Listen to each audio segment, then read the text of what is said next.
महाराष्ट्र की राजनीति में बारामती विधानसभा उपचुनाव को लेकर बड़ा मोड़ आया है।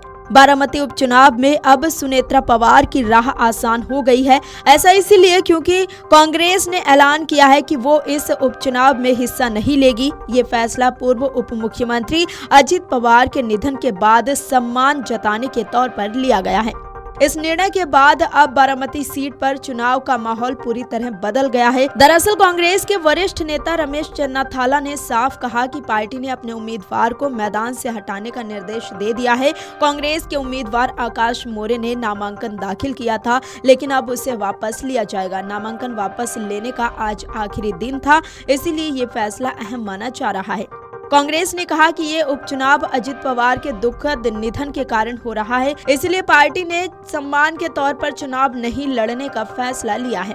पार्टी का मानना है कि ऐसे समय में राजनीतिक मुकाबले से दूर रहना उचित है। ये कदम राजनीतिक मर्यादा और संवेदनशीलता को ध्यान में रखकर उठाया गया है।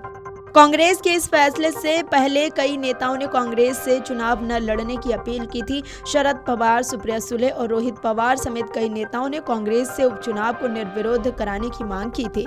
उन्होंने कहा था कि ये चुनाव एक दुखद घटना के बाद हो रहा है, इसलिए इसे सम्मानजनक तरीके से होना चाहिए।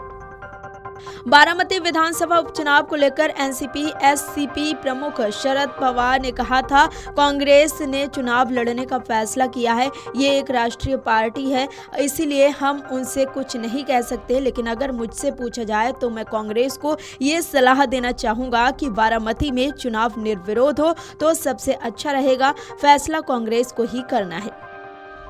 वहीं सुप्रिया सुले ने एक ट्वीट में लिखा था कि अजित पवार के असामयिक निधन के बाद बारामती विधानसभा क्षेत्र में अब उपचुनाव होने जा रहा है।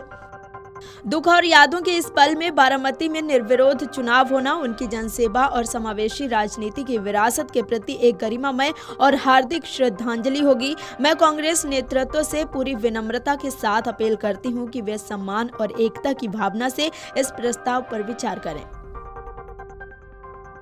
बता दें कि उपचुनाव को लेकर पहले माहौल थोड़ा तनावपूर्ण हो गया था। सुनेत्रा पवार के बेटे पार्थ पवार ने कांग्रेस पर उम्मीदवार उतारने को लेकर आलोचना की थी और पार्टी के भविष्य को लेकर बयान दिया था। इससे राजनीतिक बयानबाजी तेज हो गई थी, लेकिन अब कांग्रेस के फैसले से विवाद खत्म होने की उम्मीद है। कांग्रेस के मैदान से हटने के बाद सुनेत्रा पवार का रास्ता आसान माना जा रहा है। अगर अन्य कोई बड़ा उम्मीदवार सामने नहीं आता तो ये चुनाव लगभग निर्विरोध हो सकता है। बारामती सीट पर अजित पवार 8 बार विधायक रह चुके थे और ये क्षेत्र उनके राजनीतिक प्रभाव का गढ़ माना जाता है।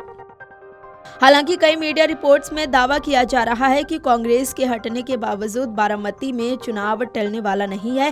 कांग्रेस के अनुसार इस सीट पर 20 से ज्यादा उम्मीदवार मैदान में हैं, इसीलिए 23 अप्रैल को मतदान और 4 मई को मतगणना तय कार्यक्रम के अनुसार ही होगी।